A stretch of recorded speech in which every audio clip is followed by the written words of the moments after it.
Where you from, sir? Orlando, Florida, crosstown raised, Oh man, and downtown area. oh, you gotta love Parramore, man. It's been around for so long. I remember being a young man over there, Westmoreland, all that stuff. That area is changing a lot. Yeah, and they're trying to zone everybody out. They're trying to move us out. Yeah, they're trying to move everybody out. It's so crazy because when you're going up, and I remember the corner store that's over there, and you walk right outside, and now you see all these nice, beautiful apartments, which is great. But you know, community is community. Like I still get animals. God, it's Palmer's Feed Store. I still get animals over there and things like that. Were you born here originally? Yeah, I was born here. And so crosstown the whole way through. You've been there. And the crazy thing, I was born in jail. Oh Lord. I was born in 33rd. Really? Yeah. Tell me a little bit about that, as much as you'd like to. My mom, she was basically, she got arrested. She was on her way to prison, and she had me in there. She was beat by the police officer, but and went in labor in there. So that's where I was born at. Jesus. Yeah. Yeah. Mom's still around? She's actually she's incarcerated right now. Okay. But I was adopted. Okay. 2 days after I was born. Okay, and the family that adopted you, they lived over there? They live they're from Pensacola, but they live on Parramore. Okay. But she actually passed in 2013, my mom. Yeah, may she rest, definitely. What do you remember growing up over there? A lot going on. Most likely, mostly everything. I remember everything. I remember coming up. I remember going to Grand Avenue Elementary. It was like kind of from pillar to post, so I was like here to here to there. So I went to like 7 elementaries. I stayed in like 7 different like areas of Ivy Lane, Richmond Heights, everywhere. So West Orlando is All the west side, yeah. Yes, sir. So, you know, as far as like memories, like what was one of the most impactful things that you saw as a young man over there? Because, you know, a lot of people, they hear Orlando and they think Disney World, which is understandable because that's all they really try to focus on over here. But, I mean, you know, even people like us, because we were kind of raised up and down OBT and whatnot, you know, in the numbers and things like that, they don't see that other side, you know, when you kind of leave Kissimmee and you come this way, how real it is over here. And, you know, people just trying to survive and make a way. What were some memories that you think kind of affected you or impacted you as far as like moving into adulthood? Because you grow up fast over there. You grow up fast. You definitely. I think the reason why I'm kind of like I'm childish because I didn't have a childhood. So I remember everything and I witnessed everything that a child wasn't supposed to witness. You get me? You know, from drugs, money, murder, everything you could think of. I witnessed it. You feel me? And it made me who I am today. It made me, you know what I'm saying? I don't went down the same road, but that's what I inherited. You know what I'm saying? That's what I was, you know, I kind of like raised myself. You get what I'm saying? So you just seeing everything in the streets. You seeing all the dope boys and this, that, and third, watching the movies. And when it's real, like when it's in your face, it's like you basically become what you around. Yeah. You know what I'm saying? When you see it, it's there. It's there. You just really don't have no choice until you get older, and then you realize like, damn, this shit ain't get me nowhere. Ain't get me nowhere. Like you can be on the block all day and doing this little things, and then you go to but you always get in trouble. You always get caught up. You know, I done been there, done that. Like I done witnessed it all. Yeah, for sure. I remember, you know, as a young guy, I remember around 2010, a lot of good guys went in over there. Like the neighborhood really changed. I remember there was a big roundup and things like that, and things, you know, they take on another characteristic. So you seeing all these things growing up, you know, where does music start to come in as, you know, possibly therapy or an outlet other than what you're surrounded by? 1998, I was 8 years old. By this time, I had moved with my biological mother, and I couldn't go outside. I was on punishment. I had got on punishment for a whole year, and all I could see is like watching the music videos. And then I had severe asthma, so I couldn't play sports. I couldn't do nothing. So all I did was watch TV. Yeah. And back in the day, they used to have this not BET, it was called the jukebox. Yeah. Channel 11. Yeah, I remember. And I used to watch the Hot Boys and then Tupac and Trick Daddy, and I just started, I started writing poetry. Once then I started rapping it. And I just got the feel of it. And then by the time I turned 16, I started taking it serious. And from there, it had its ups and downs. Like, I used to do the rap battles. I started becoming like immaculate with the freestyling and started doing rap battles in school. Didn't get to graduate, but as soon as I left school, like I said, when I was about 22, 23 years old, when I got up in that age, that's when it started to take off for me. That's when the city started embracing it and knowing that I'm telling the truth. My music is the truth, and they just embraced me. They took it in. Like, I'm known for storytelling. You know what I'm saying? What high school did you go to? I went to Edgewater. Okay, yeah. It's funny, a lot of people don't know this. I actually did 1 year at Bishop Moore. Okay. Right down the street. Right Yeah. down the street, yeah. But I told Mom, I said, Catholic school isn't for me right now. Like, it was just being from where we were from, and she was doing the best to kind of put me in a situation of being around a different echelon of people, but it didn't feel comfortable. It kind of always felt out of place, you know? Place, right. So I was actually hanging out with the guys at Edgewater more than over there, and they were like, they hang out with you? I was like, yeah, dog, It's just a real people. It was a little different ambiance. But, with the music now, before we get into kind of this takeoff that you go through in your early 20s, because most people look at you right now, you dress well, you look great, you got some nice jewelry on, all these different things. A lot of people think, it's an overnight thing, but there's a bunch of other kids out there that see you and are hearing your music and liking it and want to emulate you. What should they know before they get into the music industry that people really don't talk about? The industry is a facade, and just know that it's strictly for money. It's currency. Like they, and what brings currency? Controversy. You know what I'm saying? That accumulates currency. Knowing that I see a lot of kids black kids, Hispanic kids, the ones, the minorities that want to rap. Yeah. You got to think that we're targeted. We're going to get the deals. We're going to get the deals because we have the story. Yeah. And then 9 times out of 10, we have something going on where they can make some money off of. They can post on the blogs and say that such and such, and this person, he's straight out of Jacksonville, Florida. He's from Orlando, or he's from Tallahassee. He's from Florida, anywhere, and they're beefing. Beef bring bags. Yeah. You know what I'm saying? So the labels are grabbing these artists and putting bags into them, but also putting insurance claims and policies on these kids. Yeah, man. You feel me? So as much as you beef, you can beef. We'll know how much money to make sure we accumulate when you die. So if you beefing real hard and it's always in the internet, we got 20 million on you. So if you die, we got 20 million on you. That's so wild, right? Because, when you look at something as innocent as rap, at least how it started, when you go from New York all the way down here, the gangster rap really popping off over there in LA, it was all about the art form, but we didn't realize all of these, underworld things were really occurring. I mean, when you even go all the way back to the Biggie Tupac thing, right? Where two gentlemen who really were the pillars of a whole genre just died within like a 2 to 4 year span of each other. That's wild, but you don't realize all the business and how many people profited off of their deaths. They're still profiting to this day. Sure. Do you think that's, it's kind of deep, but do you think that's what's motivating all these rappers, because it's an epidemic, where before, in our community, a rapper would come and it was all love. It was like, wow, somebody actually made it out of here and they're talking about what we're going through. But now, the rap artist doesn't even want to go back home. What are you noticing? Like, because you're around a bunch of guys and you're in the industry as well. What's kind of the consensus? Like, do guys not want to go home? Do you think this is motivating guys getting killed? What do you think is really going on that's producing all this now? Basically, what's producing it, like I said earlier, you are what you hang around. Yeah. You are what you see. But I'm not even going to say more so producing, manufacturing. Like these labels are manufacturing killers from, you know what I'm saying? They pushing it out. They pushing the product. They really pushing this product. With no risk to them. No risk to them. Only thing they can do is game.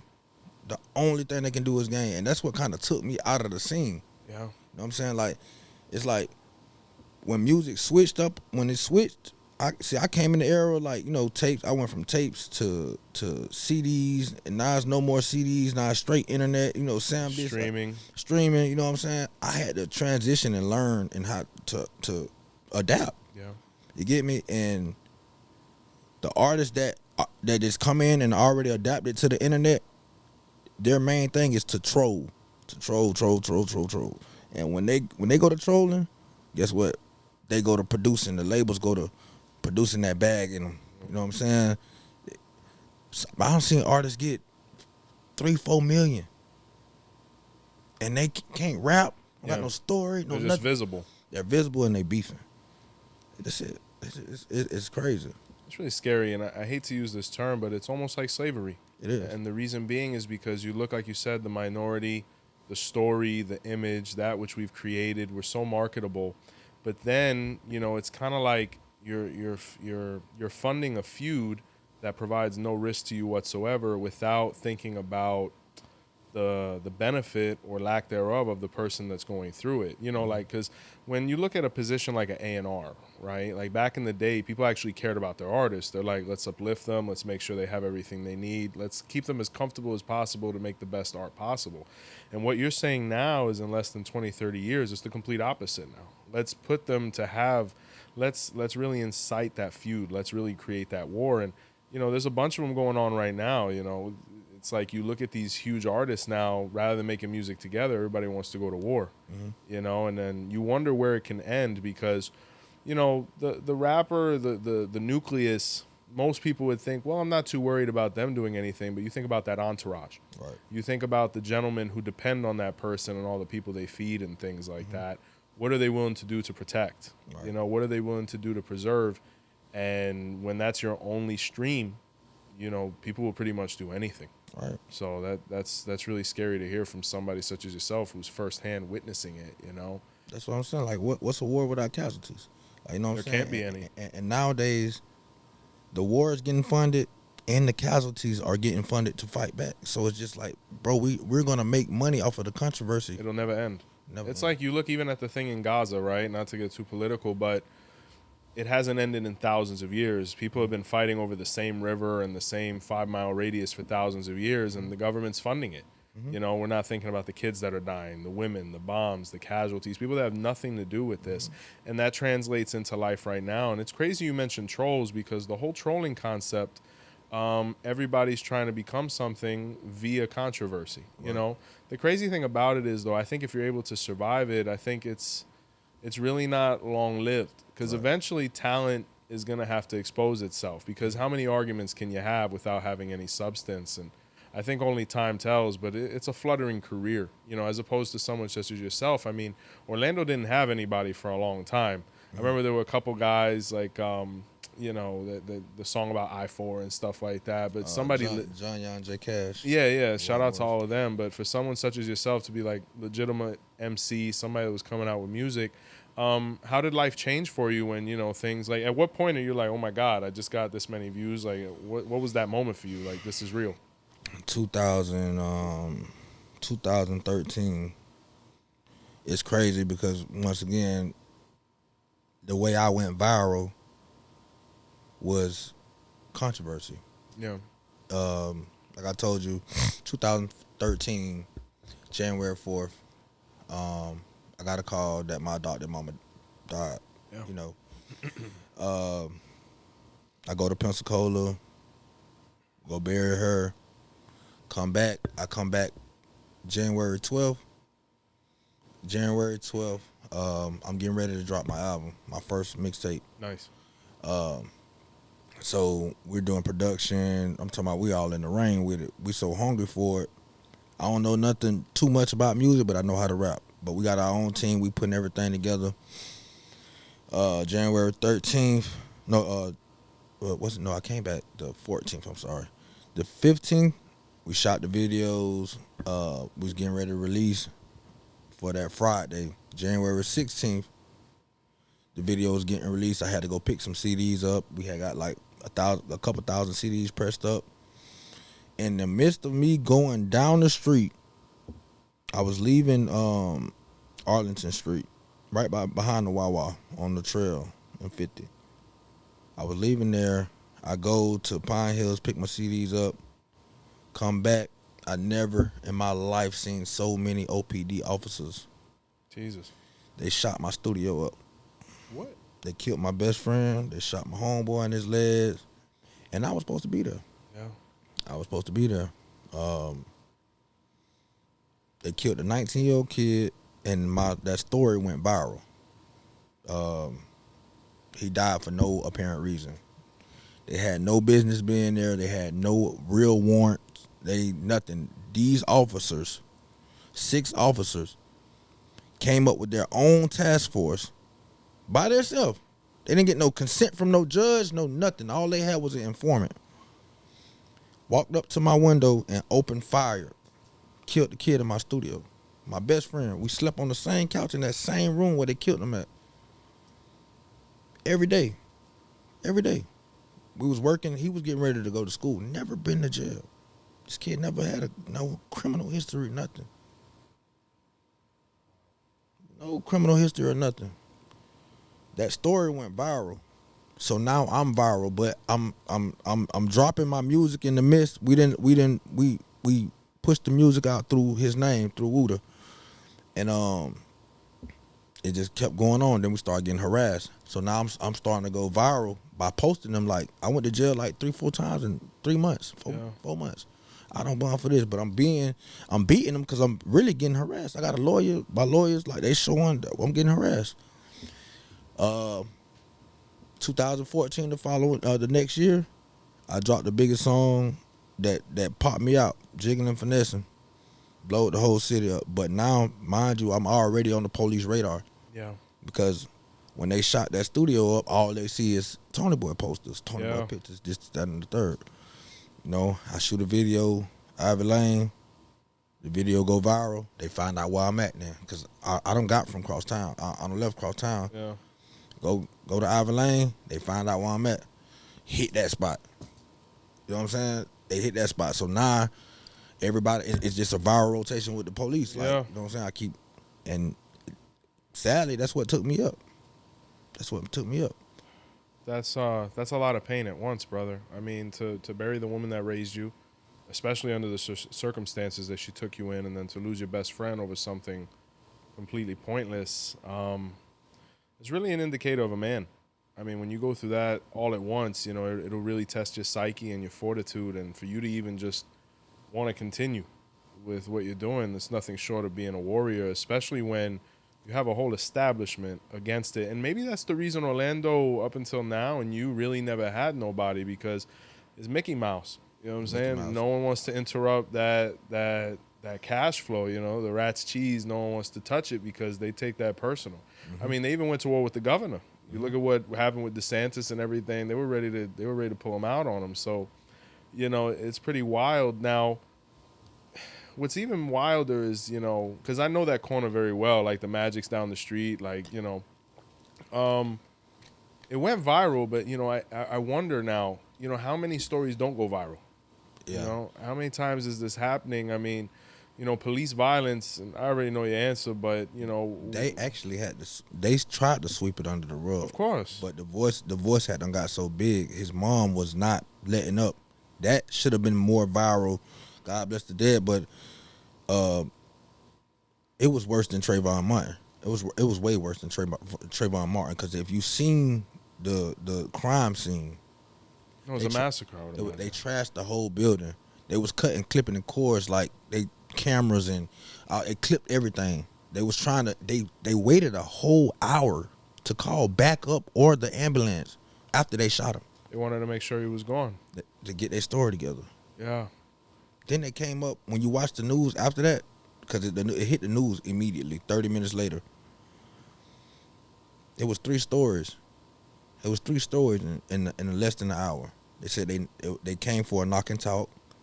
They came for a music complaint, and they came because they heard it was drugs and guns in the facility. But that doesn't mean you shoot up the whole place before you go in, unless you have no idea what you're doing or you're afraid. They shot the whole place up, bro. I still got the pictures in my Google Drive. Yeah. But the place was riddled in bullets. It's crazy how something like 𝘃𝗶𝗱𝗶, not that it was any less worse or anything like that. It's still horrible. A young man dying due to somebody's fear and ignorance. But it's crazy how something in like that in Miami, or further south, will just pop off completely or whatnot. And because he was originally from there, from what I recall. And then something here in Orlando happens like that, and no one wants to really talk about it. It's like exactly, like no one really wants to go over that. But it's crazy that even in a place like this, where we're the most visited location on earth, we're still going through violence. We're still going through abuse and oppression, but no one really thinks about it because no one talks about it down here. Most people come to Orlando and they go to the west side. They're like, I would have never thought any of this was like this. Like, you go up the trail, and by the time you hit Colonial, you're like, oh my God, That's why we kind of take it so. We take it personal when people say, "Oh, we came out, we Disney. Oh, Orlando ain't nothing but Disney World." No, okay, go. Yeah, That's over there. That's over there. But you come over here, it's a little different, and that's really horrible, man. That's really so. Another thing that I notice is that in places like this, they don't allow people who are from here to patrol here.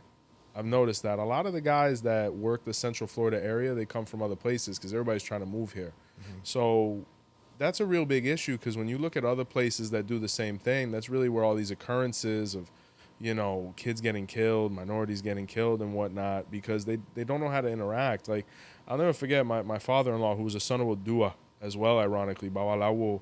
He was from the Bronx, in New York. So they would insource, like, okay, you're from here and you want to be a cop, well, you're going to patrol the neighborhood you grew up on, because you're not going to kill the guy you went to school with. Right. At worst, you might tap him up. The cops fight in New York, just like I remember the cops used to fight in Miami. But here, I don't know if it's fear, I don't know if it's ignorance, I don't know what it is, but to have such a lack of training, and then you look at forgive me for just being honest, the task force, they're so in need. They'll hire anybody from anywhere. These guys are obviously not trained. These boys be big bloods, gang members, everything. Bro. They're the real gang. You know what I'm saying? Gang, bro. Because to be so afraid of somebody or a demographic where you shoot up the building to pick up what afterwards, that's not a professional at all, man. That's a hit. Mm-hmm. So you're dealing with this pain. You're growing. I've seen some of your videos. You've had personalities on there, comedians. A bunch of different things. Now that you're ascending and you're kind of, I guess, within Orlando hip hop, kind of on top alone, what's going through your mind at that point? What are you projecting for yourself, or what realizations are you making? Like, is this what I thought it was going to be? Is it completely unlike what I thought it was going to be? Because things are different from the other side. The view is different from up top. It's nothing like I thought it would be. I mean, it's everything that I thought it would be, but it's like, when you get to where you work so hard to get to, like you finally get there, it's just, look how much you lost to get there. You lose everybody. You lose everybody. You know what I'm saying? Yeah. Right after that, when I left there, I told myself I wasn't gonna get attached to nobody else. I was just gonna go get my money, do my music, hustle on the side, take care of my kids. I started taking more of these young men off the streets and in with me. Yeah. You get what I'm saying? I ain't gonna say I was the best role model, but I didn't let what they had going on, I didn't allow that around me. Yeah. You know what I'm saying? So I started taking them in. 4 boys at that, you know what I'm saying? Started taking them to school, we did our little thing and this, that, and the third, but school closed, everything. 3 years later, same shit happened again. It's like, fuck this shit. Get tired. I'm tired. Get gunned down, shot 8 times in the back. You know what I'm saying? And this kid's around me every day. Every day. We basically look like twins. We looked like, same haircut, everything. I took him in, he had to change his life.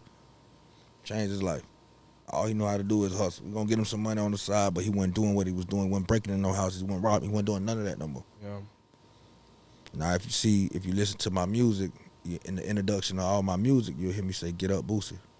That's the last thing we said to him when he was out on the ground bleeding out. Get up, 𝘃𝗶𝗱𝗶𝗍. Get up, 𝘃𝗶𝗱𝗶𝗍. But now I'm labeled gang member now in the city, so we get to the hospital, they lock the whole hospital down. We can't go in. We gang, retaliation. We under investigation, all types. It's like, damn, this not what I signed up for. Yeah. I signed up to do music, make money. Yeah. You know what I'm saying? Hang out, take care of my kids. Should get deeper and deeper, deeper and deeper, deeper and deeper. It's not what I thought it would be.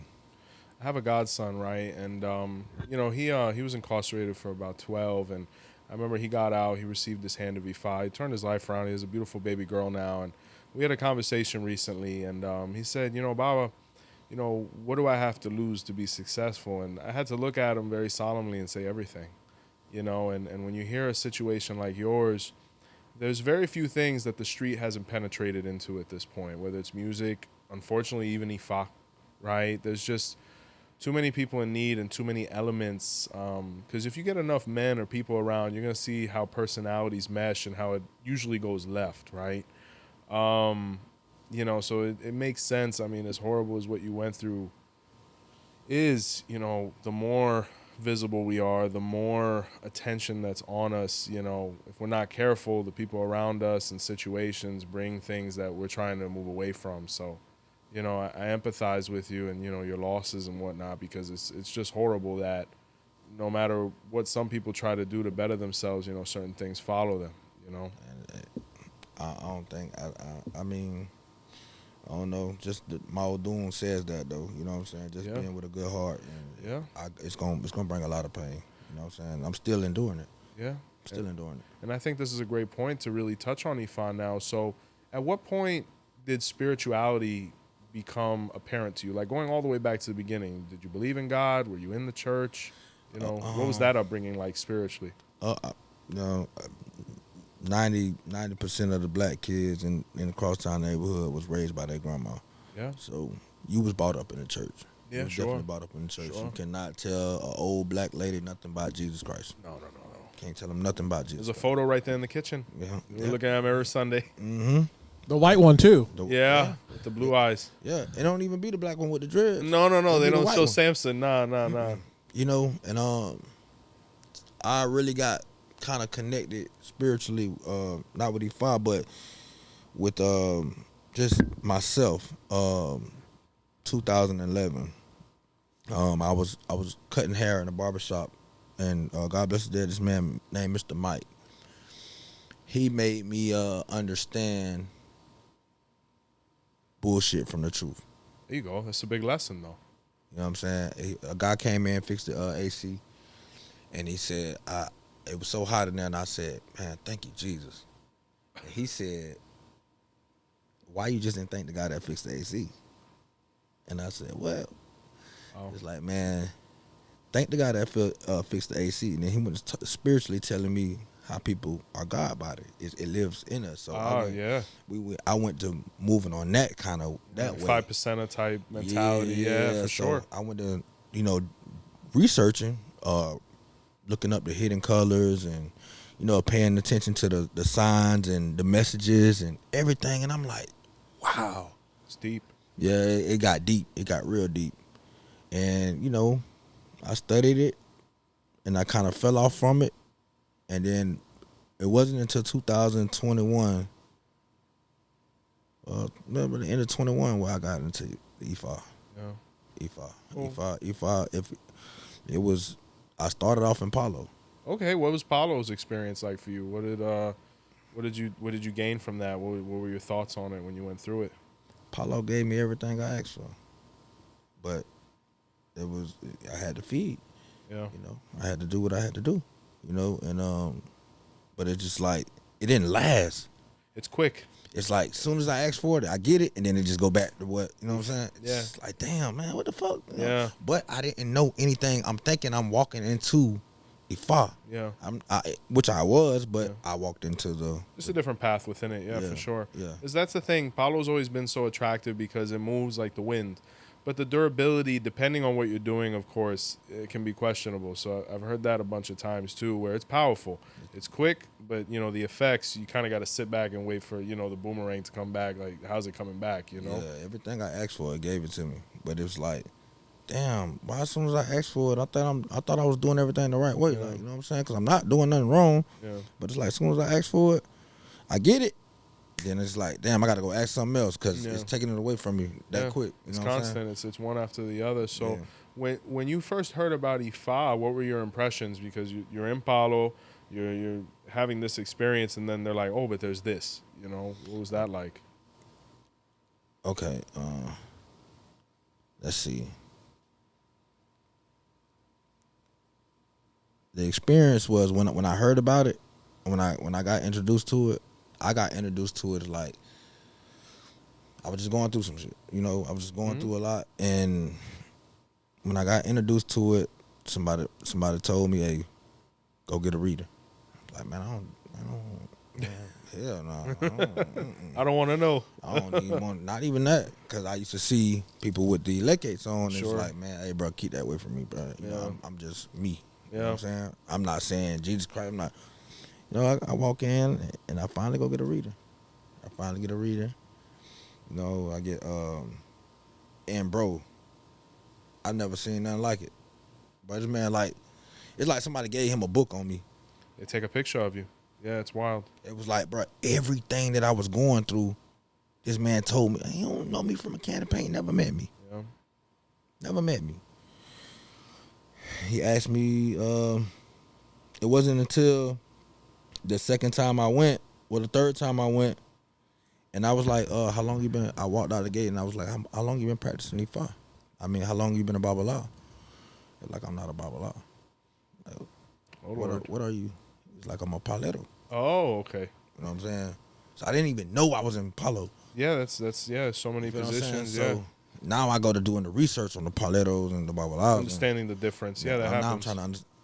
So I call my people and I'm like, hey, bro, what the fuck? What you got me into, bro? Like, you know what I'm saying? And he was real enough to break it down to me and tell me, if you want to be just righteous, go this way. Go the right path. Go the right to path. the right, like direction. So, yeah. You know what I mean? So he said go white. He didn't say go right. He said go white. Ah. And I said, okay, well, he didn't refer me to nobody or nothing. Man, it's crazy how Ifa work. I go back home, meet this guy here. Oh man, best is the best. I go back home. He pull up to my he's one of my homeboys' dad. Nice. He go to talking about it, and I'm like, then this girl, my brother started talking to this girl, and she was like, no, you need to go. Man, I went down south, go meet this guy. I've been locked in for a few years now. Nice. I meet Richard Nunez, my 𝗵𝗸𝗶𝗶, and he's been everything on point. I received my hand of Ifa. I probably done played for about 20 people hand of Ifa myself. No, you're amazing because, there's a bunch of people who love to talk prophetically and, the community and all these other things. You're really putting in action all the words that you're saying. And to be able to be a beacon for your community so early on in the path and be able to bring them in and show them the light that you've seen is huge. And it's only a sign of things to come. So when you're going through the hand of Ifa process and, Odua usually isn't who they think of first, especially with an Odu like yours, which is so big and like everybody talks in it.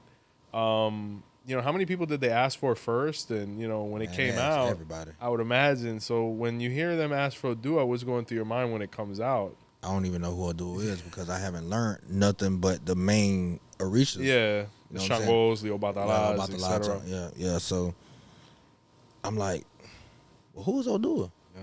He's like, man, that's the king of Ifa. It's the king of kings, yeah. He's like, you know what I'm saying? That's the only orisha that crowned itself. Yeah. He came from the east. Yeah. You know what I'm saying? And he just got, he came from the east and I guess was saying like, the first man we see come from the east, we're going to make him the king, like, you know what I'm saying? And that's what, I mean, so now they telling me and, reading me and Ita and everything, and I'm like, oh, okay.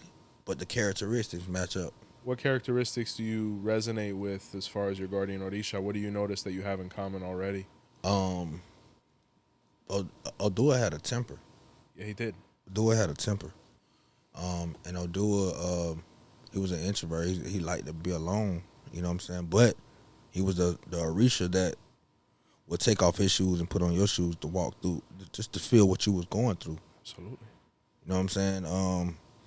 I don't know if I heard this 𝗃𝗸𝗲 from you, and I can't really remember what it was, but it was like, I don't know if he helped. I want to say 𝗃𝗲𝗹𝘁𝗲's daughter or something like that. When it was something, but it's like he gave his lips or something. It was something. Oh, the one from 𝗃𝗶𝗸𝗁, Papi. Yeah. So what happened was in 𝗵𝗸𝗶𝗁 was where, which is another name for 𝗃𝗶𝗸𝗁, was where Orumila and Odua were brothers, right? Orumila had a daughter named Poroye, and Odua had a daughter named 𝘃𝗶𝗍𝗏, right? And Orumila was a traveling man, so he was always trying to provide, and they were going through a rough situation. So he's like, I got this piece of work over here in Ife. Let me go make the bag, and then I'll bring it back, right? So Odua was like, hey, man, you leave my niece with me. Everything will be proper, you know? But what happened was they ran out of food. So Oduduwa cut his tongue off to be able to feed his children, you know, his niece, just like his daughter. He literally took the food away from himself to make sure his niece didn't die, because he said, at least if I die, the girls will be alive when Odula gets back. That's how thorough he was. Wow. And when Orumila came back, you know, he saw the girls and he said, you know, to his daughter, he's like, where's your uncle? He's like, oh, he's over there. And when they saluted or whatever, Oduduwa wouldn't Can't talk. speak. Yeah. He's like, what's the matter with you? And he was like, and the daughter revealed, like, you know, he fed us his tongue. And that's why till this day, Orumila speaks for Odua. He said, you will have the grandest voice and you will have the last word on every human being because of you saving your daughter and my daughter, to be able to, you know, make sure that, you know, we didn't lose that happiness. You were willing to die for something you didn't even make. Right. You know? So when you hear a story like that about a man like that, and then you hear all the things that you're doing with your community, bringing them in, you know, it makes perfect sense. I look at my father-in-law. I never got a chance to meet him, but I've heard so many stories, you know what I'm saying? 9/11 hero, all these wonderful things. And he had the same thing. You guys all have that same thread of righteousness. Now, the problem is people look at you and get the wrong impression immediately, because when you look at Odua or you look at a king on the throne, they're like, oh, that guy. You know, he's not even, but you don't realize what he holds within, the compassion. You know, it's not easy being king. It's not easy being in a position of influence, because you have to make the hard decisions sometimes. Just like, you know, in your life or his life, you guys have had to, you know. So how has his example helped you grow? Or what aspects of him made you say, hey, I want to be better, or I want to do this or that? Really, when I found out that he was the prosecutor. Yeah. When I found out he was the prosecutor, and he had zero tolerance, you know, like me just being through what I've been through and dealing with what I deal with on a daily. Yeah. Finding out that he was a prosecutor, he, you know, he wanted blood in 3 days, you know what I'm saying? Me personally, now I take those characteristics, and I don't want that. I just want you to get from around me. But I'm going to try to help you. I'm going to help you try to get right. You know what I'm saying? I'm trying to be righteous, you know, righteous as I can be. Try to be up for with you, you know, give it to you blood raw. But those 3 days with me is, let me go back into my shell. Let me go back into my shell, because, you know, I received Odua, and he's in my closet around no 𝗃𝗍𝗏. That's where he likes it. No 𝗃𝗍𝗏. He's covered up, you know what I'm saying? I don't bother him. I don't, you know what I'm saying? Unless it comes out that, you know, I need to. Yeah. You know? He helped me understand why I go through what I go through, because I'm Odua. I'm the son of Odua. I know, you know what I'm saying? Like, with pain come pressure. You know what I'm saying? With you know, a good heart it really truly don't get you nowhere. You know what I'm saying? So when I understood Odua, I understood myself. And then, you know, everybody that's mostly around me, my brothers, a lot of my ex-girlfriend, all of them, they're Ifa too. So they're Oduns, and who they are lets me know how I got to deal with them, or how can I deal with them. Absolutely. Ifa makes you a better husband, a better father, a better brother, because you know lines and you know boundaries. You know where to touch, where not to touch, what to touch on, etc. And it's interesting you make the claim, you know, pain and pressure, because I think the best heart is a diamond. When you take a heart and you put it under so much pain and pressure and you can make a diamond out of it, it's still good, it's still clean, but it can't be broken. And Odua really put himself in that space because he got betrayed by everybody. When his father died, his whole tribe betrayed him. He had to leave because they were going to kill him. When he got to Yoruba land, some of his kids went in different directions. He was abandoned, all these different things. And at the end of the day, there's only one seat on the throne for a reason. He said, I came in alone, I'll go alone. But he had the satisfaction of knowing he did everything he could for the betterment of those around him. So, that's a really incredible story in itself. When we talk about Ifa, and, I look around at our communities and things like that, and, when you're coming up, you see guys that, are pushing weight, or guys that are doing everything they can to make a dollar. Sometimes it'll give you the impression that's all we can do. That's all we're good for. But you having brought people into Ifa, you being a beacon for our people now, globally, what do you think Ifa could do for our community? What could Ifa do for that young boy or girl in Crosstown, or, in the Heights, or, on 𝘃𝗶𝗱𝗲, or anywhere in Orlando or the world, in a situation like that? Ifa can, let me see how I can, Ifa can take you from shit to sugar. There you go. Everything can be sweet, like, you know what I'm saying? If you listen. Orula's never told me nothing wrong. The years I've been in, it's like Orula, he never lied to me. You know what I'm saying? If I let you know, you just basically with the hand of Ifa, it's like you got the upper hand. Yes. It's like you know how to move. Like you will know not to make that left turn. Ifa told you to go right. Yeah. Orula told you to go right. It's and I mean, I got the goods and the bads. You know what I'm saying? I never anything that happened while I was in Ifa that's bad or anything. I knew it was coming. Yeah. I felt it. I was told it was gonna come. Yeah. You know what I'm saying? It's if you want a message instead of going, like I said, it's no church for this. Yeah. You know what I'm saying?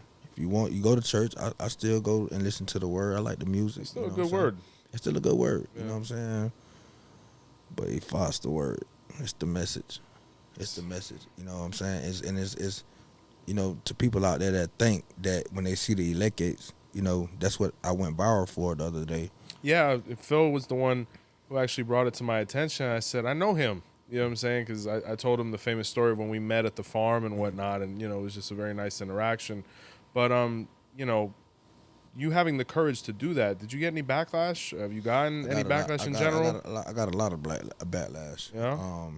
But it was already being, the 𝘃𝗵𝗃s was already being crucified. I sent a picture of the 𝘃𝗵𝗃s, and everybody went to sharing it. Sure, yeah. Everybody went to sharing it because if you see in the hood and a lot of people that wear these 𝘃𝗵𝗃s, they be gangsters. Yeah, it's another vibe. Yeah, they think they think, and all that comes from Africa. You see the beadwork and stuff with some of these power groups. All that comes from Ifa, not for the same end. You know what I'm saying? Different combinations for different groups, but that concept all comes from us. Mm-hmm. And it's a lot of people that's wearing these 𝘃𝗃s and don't even know the meaning. All they know is it's protection. Yeah, sure. They thinking it's protection, and it's not that. Like, I had to break it down. Like, this is some of our religion. Yeah. This is not us going to this doctor and this dude and this. It's not us putting these. No, we really went through the 3 days. We went through your process. Yeah, we went through the process. Like, you know what I'm saying. So don't disrespect it. You know what I'm saying? Because some people gonna take it. I took it personal. Sure. So when I posted it, people wanted to know, like, is this really what it is? Like, let me know what it is, and that's when I went to explaining it. I explained the orishas, I explained, 𝗃𝗵𝗃, explaining I had so many, I didn't even know on Facebook, when you get on Facebook, it's, you got your regular messages, and you got your, I think, like, current, but some messages. You'll have your archives, you'll have some requests. And then you got to go through your spam. I've never, since I've been on Facebook, Oh, went through God. my spam folder. Oh God, yours must, because you got like 100,000 people on there. Yeah, getting it's close, like so. Yeah, so it's like when I looked at it, I never knew I had that many messages. People used to say, "Man, I hit you up on Facebook." I'm like, bro, I ain't see that. They don't understand. And Yeah. there's so many people in there asking about Ifa. Wow. Ifa. Wow. You know what I'm saying? Like, I never. That was my first time ever posting the rooster. Yeah. A rooster. I never posted my warriors. No, it sent shockwaves because I got it. Phil got it to me in less than half an hour. I was I forgot what I was doing, and I was like, yeah, I met Tonii, man, great guy. I forgot who you were with that day. You were with, I think, a brother or something like that. And you know, after interacting with you and him telling me that, I said absolutely. I was like, I don't know why I didn't think about it beforehand, but you know, looking at someone such as yourself, who once again, you know, it's crazy because. And you got to be careful with this because this fraternity sometimes is like that. Like you'll have a brother that's been in it for 30 years, 𝗏𝗏𝗏 and everything, right? And maybe he's just not somebody that people feel, you know, compelled to follow. And that's okay. But then you have someone such as yourself, hand of Ifa, son of a very grandiose Orisha, who even before going through further steps, at least up until what I know right now, look at all the people you're in front of. Look at all the people you could sway. Ifa needs a man like you. It needs men like us because you're able to help people understand. You're able to resonate with them in a way because you look like them, you speak like them, and they trust you. You know, so the idea of you becoming a part of this fraternity is very promising for somebody such as me because we need all the people like you we can get. And as you take this step forward and a couple other guys in the industry that I know that are still building up the courage and getting strong to be able to do the same thing as well, I think it's going to be fabulous because it's time for us to be able to regain that space as being a world religion and the light, you know, which Ifa always was. But now as we're going into the mainstream, you have people who have 1 foot in, 1 foot out. For you to be all the way outside with us, you have all my respect. Yes, sir. You really do. Thank you. I mean, what Ifa has done for me, I mean, I owe it to it. I feel like, you know, when somebody do something for me and it's a big deal to me because I don't ask for nothing. I don't ask for nothing. I'm very powerful. You know what I'm saying? And I'm just Ifa taught me how not to be. So you know what I'm saying? When it taught me that, I mean, I never went public. Only thing I did, you know what? I made a song called what was it called? Is it the one where you said you were going to do 𝗏𝗶𝗸𝗏?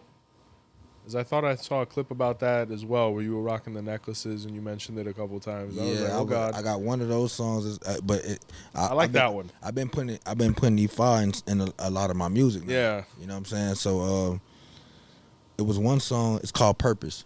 Okay. It's called Purpose, and in the beginning of the song, I said, I feel like I'm alive, but I ain't living yet. I swear to God, on a stack of Bibles, they know I'll do it, but I ain't did it yet. Then it said, I went and got a line and got my spirit checked. Son of Oduwa, big Ifa. Now that's a different flex. You know what I'm saying? And I posted the clip probably like 2 years ago. And it had like 500 comments on it. And I posted like 3 or 4 songs, probably 4 or 5. And that was the main song they kept asking about. Purpose. Yeah. Like, what's this Ifa like? This? And I went, I just had my 𝘃𝗶𝗱𝗏 on, I had my shirt off, and I'm just going in. You know what I'm saying? And I'm saying all this. I'm saying, I said, on this 1942, drinking with Oshun, thugging with Ogun, I'm a prosecutor, call me Odudu. You know what I'm saying? Like, I'm just putting out, and they keep asking, and that's how I was able to, like, you know what I'm saying? Pull it in. I'm bringing them in, you know, and my Baba told me, like, he said, man, you can't go on my Facebook. You won't even know I'm a 𝗏𝗏𝗏. Yeah. You know what I'm saying? I never advertised it. He said they just gonna come. He said our ruler's just gonna bring them in. I don't advertise this. You know, word of mouth. Yeah. So that's how mine spread it, word of mouth. And every time I go get a consultation, they calling me to be a 𝗏𝗏𝗏. Hey, receive. Yeah, I can't imagine. I can't imagine you ending up anywhere else. I mean, just based on your Odu and based on your trajectory so far and the Orisha you have, I can't imagine another space for you. You know what I'm saying? Just you know, the pedigree is there. And, you know, I've been in this a long time, and I know men, and, you know, when it's there, there's no reason to stop other than, you know, means and process. But once we can get those things organized, you know, let's cross the curtain. You know what I'm saying? Because it's a whole nother world over there. Yeah. But it sounds like you're in a good situation. That's the most important thing, and things are going well. And you know, I think that's what really separates some of the greatest artists is the way they're able to incorporate their spiritual selves within their music without taking away the energy. When you look at a Tupac, when you look at a Nas, when you look at some of the guys that have, you know, really been profound, that's what separated them, you know. So you taking these steps now, it's only going to bring more and more prosperity to you, you know. What's next for you, brother? With all the things that you've gone through, these steps you've taken spiritually, music, you know, is music the focus now, or where are we going? Music is back to the focus. Good. But mainly like Ifa, like when I put Ifa first, it's just everything just started falling into place. Like, you know what I'm saying? I be ready to beef by Ifa. Like I just like how I take it. Like, you know what I'm saying? It's personal for me because it changed my life. It helped me. It saved me. You know what I'm saying? So I want to go further in Ifa. I want to, you know, I want to tell the world about it. You feel me? And the only way, like, you know, I got over 300,000-400,000 listeners on my I think I got 300,000 listeners just on Pandora. Incredible. You get what I'm saying? So now I can use my voice for my purpose now. Yeah. I found my purpose. Yeah. Now I can use my voice and I can help people change their life. Like, you know what I'm saying? Like, but it's the way. I ain't gonna tell you nothing wrong, cause you followed my story so long. That's why I got so many listeners, cause they followed the story so long. They know anything I go through or I've been through or whatever, I'ma share it with you. They've seen all your chapters and all your growth, and I think, you know, as somebody who supports somebody, that's what we want to see. You know, we want to see the beginnings, we want to see the growth, and we want to see the success. So I think, you know, your listeners are in for a wonderful ride. And, you know, a couple thoughts I want to bring up before I ask you my last question. First and foremost, thank you for taking the time to be on. Thank you for being the man that you are. The interactions we've had up until this point, they've been nothing short of gratifying, right? I think Ifa is in good hands with you. I think 𝗀𝗲𝗍𝗍 is going to welcome you with open arms. I think it's only up from here. I think the greatest thing about you is you haven't forgotten your community and where we're from, because it's so easy. You know, when you look at a place like Crosstown, they call it Crosstown because no one went Crosstown. You know what I'm saying? No one would, you know, Parramore and Westmoreland, no one would even go that side. You know what I'm saying? You stop at church at a certain point. So for you to still be outside and with your community and still have their respect without doing what you were doing before, I think that's a huge success. You know, there's no greater place to be as a man than amongst your people. So, you know, a big thank you from us. And, you know, what final words can you leave with all of our viewership? You know what I'm saying? Like, just a final message. The final message is that gut feeling that you have, listen to it. You know what I'm saying? If something telling you to change, or something telling you, or you feeling like something is pulling you that way, and you know it's in your gut, go for it. You know what I'm saying? The gut is God. You feel what I'm saying? That's how I use it. That's how I take it. You know what I'm saying? And, you know, to the listeners, like, I mean, my listeners, your listeners, Ifa, that's the way, man. That's the way. You know, thank you for having me. Oh, man. Thank you for having me. I definitely want to tap back in with you and get deeper in it. Oh, that's guaranteed. Yeah. I don't think Best will let us separate. Best, man, that's a good brother right there. I ain't gonna let it. That's the man right there. And he like a walking Ifa dictionary. Yeah, he's invested, man. It's always so gratifying to speak to him. And when I found out that you guys were connected after last time we spoke, I said, 𝗀𝗲𝗍𝗍 is nothing short of the unifier of great men. You know, they always taught me that. The old brothers in Cuba said, Ifa unites great men. And, you know, it makes sense why the spider web, you know, it gets smaller and smaller and we're around each other more and more. So I look forward to it, every interaction, every moment. I was just telling him, it was a Portuguese you was talking about when how 𝘃𝗂𝗹𝗁 was all red. You know, 𝗵𝗸𝗏 gave him a piece of, what was it? He gave him the white bead. That's in 𝗵𝗶𝗸𝗏. 𝘃𝗶𝗱𝗏 speaks of it as well to help him relax, you know, because Shango, He was so intense, but you know, it wasn't his fault. You know, when you're born of fire and lightning and brimstone and all that, you know what I'm saying? It's hard to calm down because Shango had a hard path because he was a man's man. He had to always be on stage, you know, so he can never relax or find somebody to confide in. And who he went to was his father. And 𝗿𝗲𝗍𝗲 saw what he was going through, and he said, it's okay to be. You don't have to be anything you don't want to be at that moment. It's okay to relax. It's okay to be calm. You know, when you look at a man, especially an adult man, his confidence is shown through his tranquility and peace. So the day you're able to seem peaceful and still get respect, then you know you're perfect. You know, and I think I'm that white cloth for him. There you go. So you know, yeah, man. Like I said, thank you. I appreciate you. Oh, none but love for you, brother. And may your ancestors, may your mother, may Oduduwa, may 𝗃𝗶𝗱𝗲, may 𝘃𝗶𝗱𝗲𝗍𝗲, may everyone bless you as you walk and continue to carry this flag for our people. It's been nothing short of a pleasure. Yes, sir. Wow, guys! Before we even Phil, that's finish, what we got. What you thought? Man, that was amazing, and a lot of eyes are going to be open to this. So, Nice.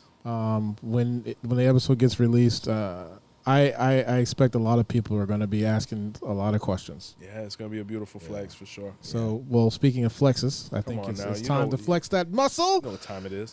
For that elevator music, hello. There you go. All right, so it's time to show some love to the people that show love to the channel. If you're wondering why I'm playing that music, it's because we have a membership platform where you get perks. You get certain things based off of your membership level. So that could be extra shows, call-in shows, discounts on merch, or private parties. We haven't done that yet, but why not? Get in there, guys. All right, so here we go. Let's show love to the VIPs. We got Annetta Thompson. Thank you, Annetta. We got Diane Caligbor. Members. We got Soleil. Thank you, Soleil. We got 17 months here for Lulu Sprandell, OG. Lulu, thank you, OG status. And we got super fans here. We got Ruth Sanabria. Thank you, Ruth. We got Yenisly Diaz. Blessings. We got Diego Ray. Oh, my gosh. And 16 months again for Lovely K. Guys, thank you so much, man. We had a wonderful interaction with Mr. Tonii Boii. I'm going to make sure all his contact information is in the description to see if you can get in contact with him, booking, shows, all those wonderful things, or just hear his thoughts. BotanicaCandlesandMore.com is up and running for all services and products we do ship. If you can't watch us on YouTube, catch us on any of the major platforms to be able to listen to us. Like, comment, share, subscribe. Big thank you from all of us here at Our Roots Podcast. And until next time, see the light.